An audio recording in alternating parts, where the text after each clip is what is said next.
आज वेस्टीज में 200 से ज्यादा ऐसे एग्जाम्पल हैं जिन्होंने वेस्टीज शुरू किया और आज इस दुनिया में नहीं है, लेकिन आज भी उनके परिवार को पैसा जा रहा है। शायद आप में से बहुत कम लोगों ने इनका नाम सुना हो। इनका नाम है मिसेस स्नेहलता मिश्रा मैडम। इनको आपने बहुत कम लोगों ने देखा होगा, शायद कुछ लोगों ने देखा भी हो।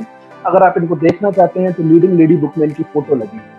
ये काम कभी इन्होंने नहीं किया।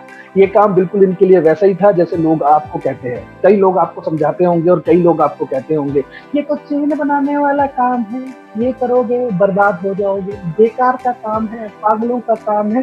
कई प्रकार से लोग आपको कई प्रकार की बातें आपके दिमाग में डालते हैं। और ठीक यही बातें ये कहा करती थी अपने हस्बैंड को, जिन्होंने ये काम शुरू किया। इनका नाम था प्रकाश शंकर मिश्रा जी। आज ये हमारे बीच इस दुनिया में नहीं है। इन्होंने एक काम शुरू किया अपने रिटायरमेंट के बाद।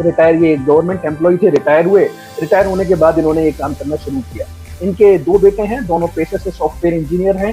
एक अमेरिका में सेटल्ड है, एक पुणे में सेटल्ड है। बोथ आर वेल ऑफ, दोनों वेल ऑफ हैं, वेल सेटल्ड हैं। तो मैडम ने कहना शुरू कर दिया ये फालतू का काम करने की जरूरत क्या है, तुम्हारे दोनों बच्चे सेटल हैं, पेंशन आ रही है, जिंदगी इतनी कट गई है, अब जिंदगी आराम से जियो, ये फालतू का काम मत करो, बर्बाद हो जाओ। लेकिन सर मैडम को हमेशा एक ही बात कहा करते थे, ये काम मैं इसलिए नहीं करता कि मुझे अपना खर्चा चलाना है, ये काम मैं इसलिए करता हूँ कि मुझे अपना सपना पूरा करना है। और उनका सपना था लखनऊ में अपना खुद का एक बंगला बनवाना। काम करते रहे करते रहे करते रहे, तो एक टाइम ऐसा आया कि इनका चेक 50 से 55 हजार रुपए के बीच में हो गया। लेकिन मैडम इनको कहती रही ये फालतू का काम है, ये काम करोगे तो बर्बाद हो जाओगे। तो लोग आपको भी कहते हैं ये काम करोगे तो बर्बाद हो जाओगे। लोग आपको भी यही कहते होंगे ये काम करोगे तो बर्बाद हो जाओगे। लेकिन जरा आप मुझे ये बात बताइए, लोग आपको कहते हैं ये काम करोगे तो बर्बाद हो जाओगे, बर्बाद होने के लिए कोई शर्त होती है? कोई शर्त होती है? कोई शर्त होती है बर्बाद होने के लिए?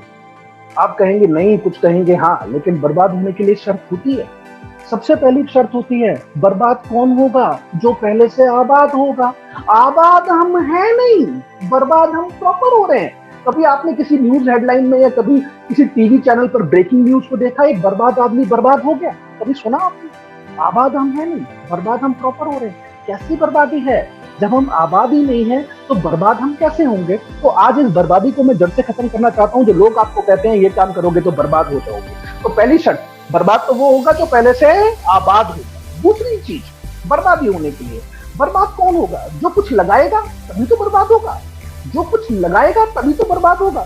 तो जरा सोचकर बताइए, जो कुछ लगाएगा तभी तो बर्बाद होगा। तो जरा सोचकर बताइए, इस बिजनेस में आप 50 लाख रुपए तो लगाते होंगे, लगाते हैं? आपका जवाब होगा नहीं। तो क्या 20 लाख रुपए लगाते हैं? आपका जवाब होगा नहीं। क्या 10 लाख रुपए लगाते हैं? आपका जवाब होगा नहीं। क्या 5 लाख रुपए लगाते हैं? आपका जवाब होगा नहीं। क्या 1 लाख रुपए लगाते हैं? आपका जवाब होगा नहीं। क्या 50,000 रुपए लगाते हैं? आपका जवाब होगा नहीं। क्या 10,000 रुपए लगाते हैं? आपका जवाब होगा नहीं। क्या 5,000 रुपए भी लगाते हैं? बहुत से लोग तो वो भी नहीं लगाते। कि इंसान बिना 5,000 रुपए लगाए भी बर्बाद हो रहा है, ये कैसी बर्बादी है? कभी आपने किसी इंसान को सुना, एक इंसान ने 5,000 रुपए लगाए बर्बाद हो गया? कभी सुना आपने? कभी अपनी जिंदगी में सुनने को मिला? लेकिन वेस्टीज में तो आपको रोज लोग यही कहते हैं ये काम करोगे तो बर्बाद हो जाओगे। जरा आप मुझे बताइए, साबुन, तेल, क्रीम, शैम्पू यूज करना क्या बर्बादी है? अगर ये बर्बादी है तो हिंदुस्तान का हर घर बर्बाद तो होता ही है। हर घर बर्बाद तो होता ही है, और इस बर्बादी को रोकने की हिम्मत आपके पास नहीं है। इस बर्बादी को रोकने की हिम्मत आपके पास नहीं है। वो बात अलग है कि कभी आपने किसी इंसान को कहते हुए सुना हो एक इंसान चाय पीते पीते बर्बाद हो गया। कभी आपने सुना? कभी ऐसा आपको सुनने को मिला कि कोई इंसान साबुन से नहाते नहाते बर्बाद हो गया? अगर ये बर्बादी नहीं है तो हमारा तो काम सिर्फ इतना सा है। तो जरा मुझे सोच कर बताइए दोस्तों, कौन सा काम है जो बर्बादी का है और लोग आपको कहते हैं कि ये काम करोगे तो बर्बाद हो जाओगे? तो आज के बाद अगर कोई इंसान आपको कहे कि ये काम करोगे तो बर्बाद हो जाओगे, तो जवाब ऐसा देना कि दोबारा उसकी पूछने की हिम्मत होनी नहीं चाहिए।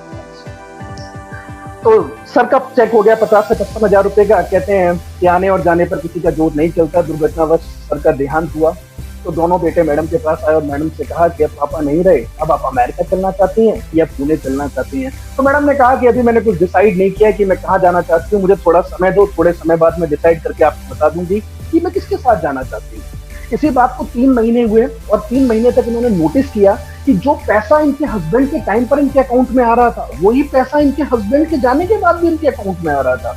अगर आज किसी को फालतू में पैसा आता है तो टेंशन होती है, तो इनको भी टेंशन हो गई और वो टेंशन लेकर आई, इनको हेड ऑफिस पर ये मिली हमारे रिस्पेक्टेड बाली सर से।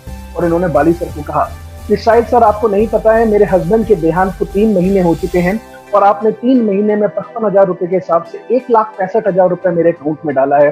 मैं चेक लेके आई हूँ और आपसे मेरा निवेदन है कि चेक आप अपना ले लीजिए और आपसे निवेदन करना चाहती हूँ कि प्लीज आज के बाद पैसा डालना बंद कर दीजिए, क्योंकि अब कोई काम करने वाला बचा नहीं है, तो अब काम होता नहीं है।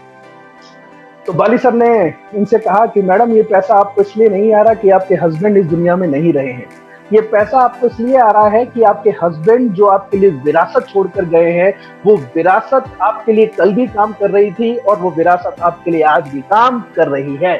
उस दिन इन्होंने अपनी जिंदगी का सबसे बड़ा फैसला लिया, ना अमेरिका जाऊंगी ना पुणे जाऊंगी।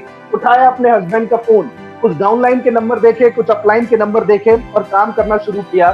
जो कारवां चला था 50 से 55,000 रुपए के बीच में, आज वही मैडम ऑन एन एवरेज कमाती हैं 4 से 5 लाख रुपए का चेक ऑन एन एवरेज कमाती है। तो आज ये 3 सवाल अपने आप से आपको पूछने हैं। अगर आपका जवाब है नहीं, तो आपको वेस्टीज करना चाहिए, आपको वेस्टीज करना चाहिए। क्योंकि जब तक आप अपनी जिंदगी में विकास योजना नहीं बनाएंगे, कभी आप सोचेंगे नहीं कि आने वाले 3 साल में आपको क्या चाहिए, आने वाले 5 साल में आपको क्या चाहिए, आने वाले 10 साल में आपके पास क्या होना चाहिए, कि जब आप रिटायर होंगे, जो आज मेरे में और आप में क्षमता है काम करने की, ये पूरी जिंदगी नहीं रहने वाली। एक टाइम तो ऐसा भी आएगा कि हम भी रिटायर हो जाएंगे। वो रिटायरमेंट आपका कैसा होना चाहिए, वो रिटायरमेंट में क्या चीजें आपके पास होनी चाहिए, ये आपको सोचने की जरूरत आज है। क्योंकि जो आपने अब तक किया उसका रिजल्ट आज आपको मिल रहा है, जो अब आप करेंगे उसका रिजल्ट आपको आगे मिलेगा फ्रेंड्स।